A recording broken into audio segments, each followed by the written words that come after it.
Ok, muy buenas tardes a todos. Bienvenidos a su entrevista Sin Mordaza, un espacio para conocer sobre la situación de derechos humanos más apremiantes del mundo y especialmente, evidentemente, sobre la situación de Venezuela. Hoy tenemos a dos invitados especiales, amigos de Un Mundo Sin Mordaza, pero dos defensores de derechos humanos muy importantes. Entre ellos tenemos a Laura Louza, que es directora ejecutiva de Acceso a la Justicia, que es una de las organizaciones más importantes de Venezuela en materia de búsqueda de justicia, documentación y denuncia del sistema de impunidad que vivimos los venezolanos. Y tenemos también a Alonso Domínguez, quien director ejecutivo de Liderazgo Visión, en este momento es el coordinador general de la Red de Documentación de Crímenes de Lesa Humanidad, ubicada en más de 10 países y destinada a descubrir la verdad sobre los crímenes de lesa humanidad que se han cometido en Venezuela. Bienvenidos Laura y bienvenidos Alonso a su entrevista Sin Mordaza. Gracias, Rodrigo. Laura, quería comenzar contigo para hablar sobre la situación de la CPI. Como sabemos, desde noviembre hay una investigación abierta en la Corte sobre la situación de Venezuela, por la cual hemos luchado todos los defensores de derechos humanos, todas las víctimas, casi todos los venezolanos, como una de las pocas instancias en las que podemos conseguir justicia. Y la semana pasada nos enteramos de la noticia de que se va a abrir una nueva oficina de la Corte Penal Internacional en Caracas. ¿Cuál es la opinión que tiene Acceso a la Justicia sobre esta decisión de la Corte y qué podemos esperar de ello? Sí, gracias primero que todo por la invitación. De verdad muy honrada de estar con Sin Mordaza como invitada especial a este evento y para hablar además, bueno, obviamente un tema tan importante. Sí, como bien dices, tuvimos esta visita al fiscal de la cual nos enteramos cuando él salió hablando con Maduro y anunciando que iba a llegar a un acuerdo, si se puede decir, una cooperación que en realidad se basaba en el memorándum de entendimiento que firmó el año pasado con el gobierno de Maduro en noviembre del año pasado, cuando también abrió la investigación respecto de Venezuela. Y en ese sentido, la verdad es que profundizó, vamos a decir, esta intención de colaboración, de cooperación, y allí anunció que sobre esa línea iba a abrir una oficina en Caracas. Pues la verdad que todo eso fue muy sorpresivo, causó muchísima preocupación porque no quedaba claro si iba a continuar o no la investigación en La Haya, si es que entonces se iba a dar el chance a Venezuela de hacer justicia, si es que el fiscal considera que aquí hay condiciones para hacer justicia. Y todo eso llevó a mucho revuelo en redes, ONGs de afuera, llamándonos para entender qué pasó, para hacer un comunicado eventualmente, cómo es eso. Y bueno, al final del día, de alguna manera lo resumimos en la nota de prensa que sacamos hoy, pero sin duda alguna nada como explicarlo, ¿no? Y bueno, lo primero es que él va a continuar con la investigación en La Haya, eso nos causa mucha tranquilidad porque la investigación sigue. Y él siempre ha hablado de un camino bidireccional o esto no es un camino, dice él, unidireccional, es decir, claro, esto de hacer justicia respecto a los crímenes de lesa humanidad en Venezuela no debe por qué seguir un solo camino. Eso significa que él va a mantener su oficina en La Haya respecto de los casos que se están investigando, la investigación abierta, va a seguir investigando con los especialistas que tiene y expertos en el tema, y va a continuar todo como si nada. Pero en paralelo va a abrir una oficina acá y ahí hay una doble intención. La primera intención, obviamente, es efectivamente ver en qué medida se puede llevar la justicia venezolana a otro nivel, un nivel de estándar internacional, y los casos que ha conocido Venezuela o sobre los que se ha pronunciado, ver cómo se pueden llevar a ese nivel. Obviamente el reto no es sencillo porque este es el gobierno en funciones que ha cometido los crímenes. Entonces, ese gobierno se va a autoinvestigar, a autoenjuiciar. Entonces, difícilmente. Es así. Y usted cree, y Laura, ¿tú crees que esto va a ayudar a las organizaciones de derechos humanos a tener mayor acceso y a poder informar de una mejor manera a la oficina de la Corte, o incluso puede generar algún tipo de protección la existencia de esta oficina tanto para las víctimas como para las organizaciones de derechos humanos en Venezuela? Bueno, ese es el gran tema. Creemos que la oficina venezolana va a estar cerrada al público y a las víctimas, familiares, etcétera, y a los venezolanos en general, por lo mismo que ella se va a encargar de trabajar con el gobierno venezolano de Maduro para conocer el fiscal en una entrevista que le hizo El País, explica, tenemos que conocer la cultura, qué hay de verdad en lo que dicen, separar la propaganda política de la verdad. Y eso es interesante, porque eso es lo que yo decía del doble de sentido. Por un lado está acá y apoya, cosa que, bueno, en la medida en que se haga justicia acá, de verdad sería ideal. Lo que pasa es que lo vemos muy difícil por lo mismo. A lo mejor se hace justicia con cadenas de mando, incluso medias, no solo bajas como hasta ahora, pero altas no, porque entonces el propio gobierno estaría preso, ¿no? Entonces es muy delicada la situación y es bueno que la investigación siga por allá también por un tema de defensa de las víctimas. O sea, ¿qué garantías le da la oficina aquí a las víctimas o a los familiares de las víctimas o a las ONG si llegan a esa oficina y aquí hay represalias? Bueno, la verdad es que opinamos lo mismo que tú, que básicamente incluso algunas víctimas o algunas organizaciones de derechos humanos no se sentirían cómodos retratándose y yendo a asistir a visitar la oficina de la Corte. Sin embargo, nosotros pensamos que, bueno, que al final es un avance, sigue avanzando la Corte en la materia de investigar sobre lo que ocurrió en Venezuela. Esta apertura de la investigación pareciera ser una demostración aún más de que hay un compromiso por saber la verdad sobre la situación de crímenes de lesa humanidad en Venezuela. ¿Usted cree, Laura, que puede ganar tiempo? ¿Cuánto tiempo crees que el régimen pueda ganar en este periodo en que todavía se está evaluando y se evalúa constantemente si hay procesos de justicia o no genuinos en Venezuela? ¿Hasta cuándo le va a durar esa fachada que el régimen está intentando vender hoy al fiscal de la Corte Penal Internacional?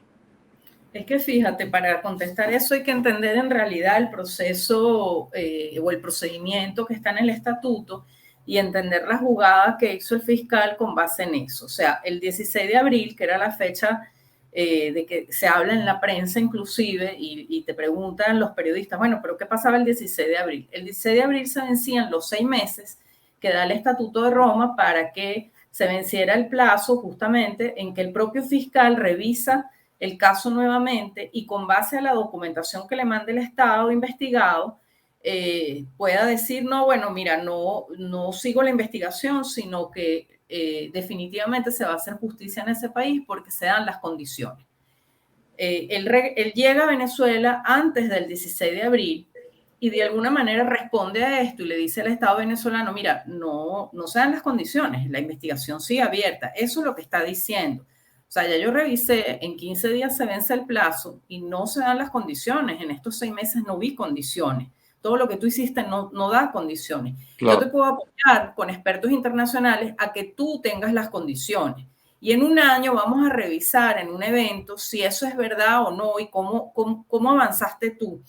Pero no es que Venezuela va a ganar tiempo, porque el escenario era que si el fiscal el 16 no ofrecía esta cooperación, vamos a decir, Venezuela Claro. iba a interponer unos recursos contra la decisión del fiscal de investigar. Entonces allí sí va a ganar tiempo porque esos recursos duran por lo menos 3 años entre apelaciones, etcétera, y en cambio así no los va a poner y eso podía llevar a que la investigación se paralizara. En cambio, la investigación va a continuar mientras tanto. Entonces, en realidad, Venezuela no está ganando tiempo. Se están haciendo las dos cosas al tiempo, pues disculpa la repetición de la palabra. O sea, por un lado se investiga y sigue el curso, el proceso, por otro lado eventualmente se llega a una situación de mayor institucionalidad al gobierno venezolano o se le pone una presión, mira, tú tienes que llegar a este estándar de verdad y quién sabe que produzca eso, ¿no? A nivel interno, porque cuando determinadas personas se vean involucradas en esos juicios acá, si es que se van a ver, van a decir, bueno, y entonces yo te estoy apoyando al gobierno, Claro. militares, policías, y tú me estás enjuiciando, ¿cómo es eso? Sí, se rompe la confianza dentro de la línea de mando del régimen. Eso. Y en base a esa confianza y esa impunidad es que realmente ellos pueden ejercer los crímenes de lesa humanidad. Así que parecieran ser solo buenas noticias, Laura. Gracias siempre Sí, por darnos esta mirada optimista, porque evidentemente después de 20 años viendo cómo el país ha ido en retroceso, se ha perdido la democracia, se han cometido crímenes de lesa humanidad, la gente ha perdido mucha esperanza en este tipo de instancias. Quiero aprovechar que está Alonso Domínguez también aquí para sumarlo a la conversación. Alonso que está liderando eh, la red de documentación de crímenes de lesa humanidad. Alonso, ¿cómo te ha ido, cómo les ha ido con la red que el Mundo Sin Mordaza forma parte? ¿Quieres contarnos un poco el estatus de cómo les ha ido a ustedes contactando víctimas y buscando saber la verdad sobre los crímenes que se cometieron en Venezuela?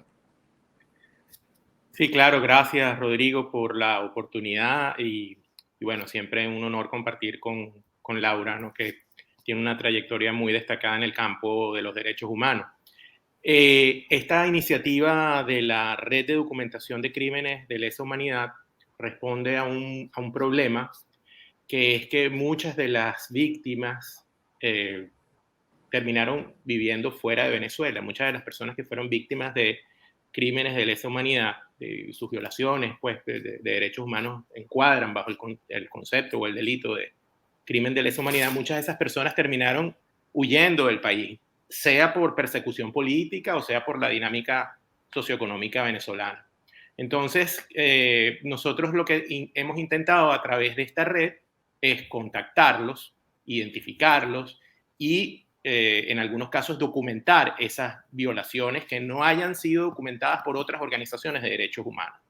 Ese es básicamente el objetivo de la red y cómo hemos estado operando o funcionando. Hemos constituido capítulos en los países donde hay mayor concentración de migración venezolana y los hemos capacitado en algunos conceptos y les hemos dado una formación inicial muy sencilla para que ellos identifiquen, se acerquen a esas víctimas, logren contactarlas, levanten una información preliminar y una vez que esa información está levantada, guardando por supuesto todas las garantías de confidencialidad que la situación amerita, ese caso pasa a manos de un equipo de abogados que cuenta con el respaldo del panel de expertos de la OEA y ese equipo de abogados se hace un proceso de documentación más profundo siguiendo los estándares que están previstos en esta materia y nuestra aspiración es documentar la mayor cantidad de los casos que vayamos identificando y remitirlos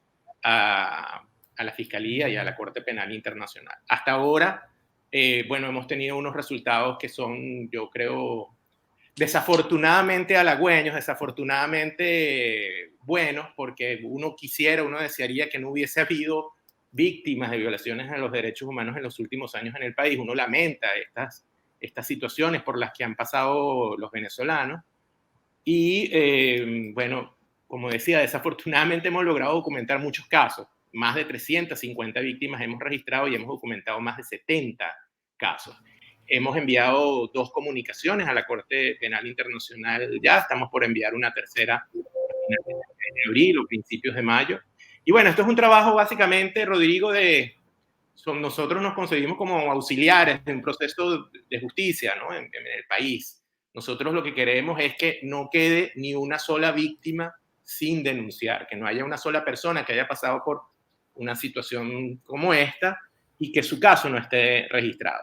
Y nos hemos encontrado con cosas muy llamativas en mi criterio, ¿no? Nos han llegado situaciones donde las personas no estaban como muy claras o muy conscientes de que lo que les había pasado o les había sucedido es un crimen de lesa humanidad. Lo veían como un atropello, lo veían como una violación a sus derechos, lo veían como casi que como una prerrogativa a veces de los órganos policiales, pero encuadrarlo como lo que es realmente no lo hacían. Y esto puede obedecer a múltiples causas. También hemos notado, pues, por supuesto, en muchos casos resistencia a volver sobre esa página de esa historia personal, ¿no? Y yo lo entiendo perfectamente. Cuando uno revisa los casos que ya hemos documentado, realmente es muy doloroso. Y eso que estamos hablando de no necesariamente los casos más emblemáticos, no necesariamente los casos que tuvieron mayor cobertura periodística, sino de otras situaciones que, bueno, que se dieron en el transcurso del 2017, pero también del 2014, porque hemos documentado casos del 2014 con la esperanza de que la investigación se amplíe a esos hechos. Y bueno, la verdad es que sí, francamente es demoledor, es un gancho al hígado cada vez que uno lee esas actas, ¿no? Pero en resumen, ha sido un trabajo de este tipo. Hemos constituido equipos en 10 países. Estamos con presencia en Estados Unidos, en Colombia, en México, en Costa Rica, en Argentina, en Chile, en Perú, en Ecuador, en España. Queremos ampliar el número de voluntarios que están incorporados a esta red. Y bueno, vamos a seguir trabajando con ese norte, que no quede una sola víctima sin denunciar. Amén. Gracias, Alonso. ¿A qué correo te pueden contactar? Si nos puedes ayudar a recordar ese correo. Claro que sí. Tenemos un punto de contacto, que es un correo electrónico, documentacionclh@sinmordaza.org. documentacionclh@sinmordaza.org. Esta es una iniciativa, como bien referiste al principio, una iniciativa de 3 organizaciones venezolanas: Un Mundo Sin Mordaza, Defiende Venezuela y el Observatorio Venezolano de Crímenes de Lesa Humanidad. Y bueno, pues por supuesto estamos abiertos a establecer alianzas con organizaciones dentro y sobre todo fuera de Venezuela que tengan contacto con migrantes, que trabajen con personas que se fueron del país y que, bueno, que están dispuestas a dar su testimonio. Muchísimas gracias, Alonso, y gracias por ese trabajo tan importante que estás haciendo. Laura, ¿qué opinas sobre esta red de documentación de crímenes de lesa humanidad? ¿Y qué opinas? ¿Y cuál sería tu mensaje para las víctimas de estos crímenes? ¿Deberían seguir apostando a conseguir justicia en la Corte Penal Internacional? Sí, claro, hay que seguir apostando a eso porque en este momento es el único órgano primero que es el único que tiene la potestad de hacerlo, en el sentido de obligar de verdad al Estado venezolano a hacer algo. Fíjate cómo llegó el fiscal aquí el año pasado, cómo se le sentó a Maduro y hizo su anuncio y se notaba que él llevaba la batuta. Y eso se vio ahorita también.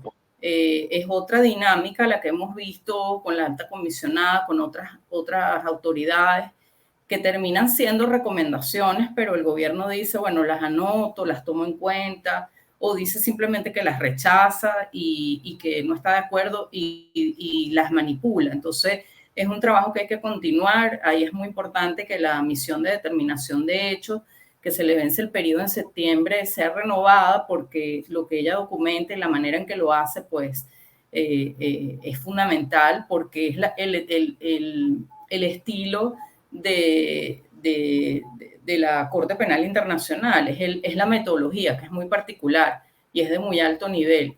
Entonces, bueno, básicamente eso es lo que se busca, ¿no? Y es muy importante lo que ustedes están haciendo, porque evidentemente la situación que estamos, o sea, todavía seguimos en la misma situación. Aquí la situación no ha cambiado, a pesar de la campaña de que ahora todo cambió, que estamos bien. No, la situación que Venezuela se arregló. Dicen que Venezuela se arregló. Sí, exacto. Un país que tiene todos los años de crecimiento económico y este año va a tener un crecimiento, tuvo uno pequeño el año pasado y va a tener mayor este año, según los pronósticos. Pues claro, cuando tú no tienes nada y tienes después algo, te parece una maravilla, y esa es la situación que se vive.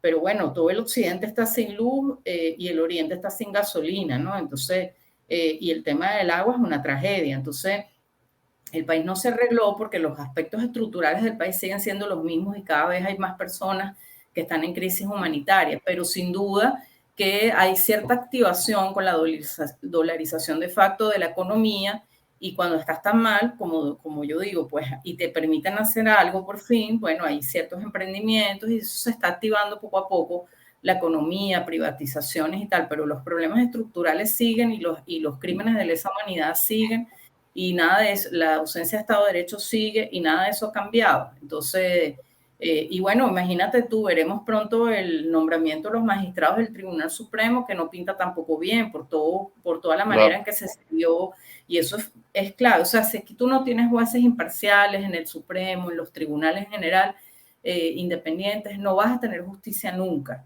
Un ministerio público imparcial, independiente, nunca vas a tener justicia. Si crees tribunales, así hagas leyes maravillosas, es que no hay manera, porque esas son la gente que investiga, que imparte justicia, entonces no hay manera. O sea, es muy complicado.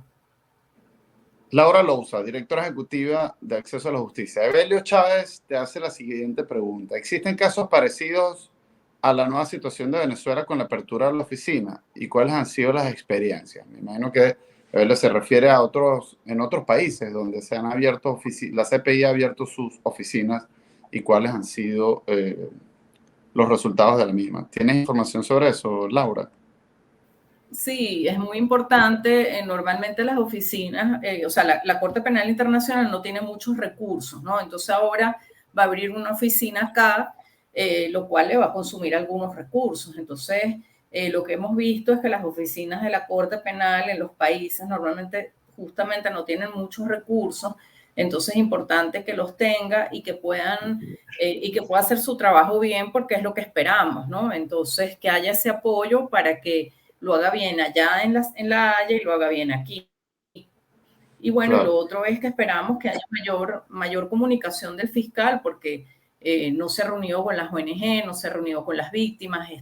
Estamos todavía, a pesar de todo, a nivel de interpretación de lo que él quiso decir, leyendo todo lo que va saliendo en la página de la corte, etcétera. Entonces, siempre es muy importante la comunicación, aunque sea una oficina cerrada, para que también las víctimas sepan a qué atenerse y puedan actuar conforme a eso.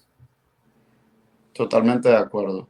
Y además, creo yo sí creo que las víctimas deberían tener un espacio para ser recibidas. Pero bueno, esa es mi opinión personal. Aitor López Sí, Aguilar te hace la siguiente también lo pregunta. creo. Quisiera saber si la apertura de esta oficina de la CPI puede tener una buena repercusión en materia de libertad de expresión para el ejercicio de los medios de comunicación en Venezuela. Laura, Alonso, ¿qué opinan al respecto? Bueno, no sé si Alonso quiere No, contestar no, o Laura, primero. adelante, adelante. Okay. No, bueno, básicamente lo que dice el fiscal es que el fiscal Khan, ¿no? El de la Corte Penal Internacional, es que la idea es buscar una situación donde Venezuela tenga Estado de Derecho, aunque sea un nivel mínimo, institucionalidad. Y obviamente si eso llega a ocurrir en algún momento, pues todas las libertades y todos los derechos que tenemos los venezolanos, que los tenemos en papel, más no en la realidad, pues van a mejorar, y eso debería mejorar también. A lo mejor al tener la oficina aquí, efectivamente el gobierno se cuida más y hay menos represión, pero obviamente tampoco lo sabemos todavía y no se puede decir que sí a eso, y a lo mejor es cuestión de tiempo. Realmente habrá que ver cómo va funcionando eso. Y con respecto a lo que estábamos hablando, fíjate que la semana pasada hubo una noticia de una ONG que decía que había una oficina temporal de la Corte Penal en el Tribunal Supremo. Y eso causó mucho malestar porque, bueno, primero porque en el Tribunal Supremo, entonces quedó como muy claro, bueno, eso es con ellos y con el gobierno, más no con las víctimas ni con los familiares, porque ni siquiera van Claro. para allá. La gente no sabía que iba a ser cerrada, la gente creyó que podía ser abierta. Y luego, la otra cosa es que, de hecho, hasta último momento no se supo si de verdad había esa oficina. No, entendemos que no, según lo que se habló con la oficina del fiscal, y creemos que lo que pasó fue que había un espacio habilitado para ver expedientes, que estaban unos funcionarios viéndolos. Igual entendemos que ya salieron del país, y eso llevó y que quizás el propio tribunal, no sabemos, porque nosotros no nos acercamos realmente de Acceso a la Justicia, quizás puso algún cartel, y entonces eso llevó a esa confusión, Claro. pero no es una oficina formal, no cumple con los requisitos que debe tener. Entonces, pero ellos aseguran que eso está ahí porque lo vieron, incluso abogados en ejercicio. Entonces, ese tipo de cosas son las que le pedimos al fiscal al fiscal Khan, bueno, que tiene que aclarar, porque por eso es que se dan esa serie de rumores, y más en un país donde justamente como están cerrados los mecanismos de justicia por todos lados, son tan difíciles. Bueno, eso es una esperanza muy grande. Pero también, Rodrigo, hay un tema muy importante, que es que la CPI se tarda bastante. Claro. Entonces, por eso es que el fiscal en paralelo está activando esto, porque dice, bueno, ¿y qué van a hacer ustedes si esto llega dentro de 10 años? Mientras tanto, van a seguir en esa situación, van a seguir con el mismo gobierno, con los mismos crímenes, con la misma justicia. Yo tengo que empujar a que eso cambie de una manera u otra. Entonces, esa me parece a mí que es la intención que hay allí. Y no es lo mismo la presión que puede hacer el fiscal, como decías tú muy bien, Laura, que es mucho mayor que lo que puede hacer la alta comisionada, porque justamente unas órdenes de captura contra los miembros del régimen que tiene que ser ejecutada en al menos 120 países es mucho más poderoso que simplemente unas declaraciones desde la Claro. oficina del Consejo de Derechos Humanos de las Naciones Unidas. Laura y Alonso, me encantaría antes de terminar que den un mensaje final. Los venezolanos seguimos apostando al proceso de justicia. ¿Cuál es su mensaje para las víctimas? Denos una nota positiva para cerrar esta entrevista, por favor. Bueno, yo diría que estos son procesos largos, pero que tenemos señales que son esperanzadoras. No de que se vaya a tramitar esto rápidamente, sino que vamos en la dirección correcta. Creo que, como comentaba Laura, el hecho de que esté la oficina en Venezuela puede tener muchas interpretaciones, pero al final pareciera que es un paso en la dirección correcta, en la dirección de que haya justicia en Venezuela. Al final, bueno, los venezolanos también debemos agradecer que en algún momento se suscribió el Estatuto de Roma, que Venezuela se adhirió a él, que forma parte del tratado, que está de alguna forma comprometida por ello y que formamos parte de ese sistema. De manera que creo que las organizaciones de derechos humanos han hecho un extraordinario papel y lo deben seguir haciendo, y los venezolanos, pues, creo que pueden confiar al menos en las organizaciones de derechos humanos que se han dado la tarea de lograr que en Venezuela haya justicia. Así que toma tiempo, pero hay señales que son esperanzadoras. Interesante que fue este régimen, el mismo que Sí. se adhirió al Estatuto de Roma y que hoy en día pareciera ser la esperanza de justicia para los venezolanos. Laura. Sí, porque efectivamente el estatuto, el Venezuela como gobierno, el de Chávez, ratificó el estatuto en el 2000. Entonces, si no me equivoco, entonces es como dices tú, fue este mismo régimen el que se adhirió a ese instrumento, y gracias a eso es que podemos pues tener este mecanismo abierto. Sí, yo estoy de acuerdo con Alonso, efectivamente hemos activado todos los mecanismos posibles. Están activados, está lo de la alta, está la misión, por ahí está la OIT también, ahora está esto también, la Corte Penal. Entonces, se han ido activando los mecanismos a medida también que la crisis ha ido incrementándose.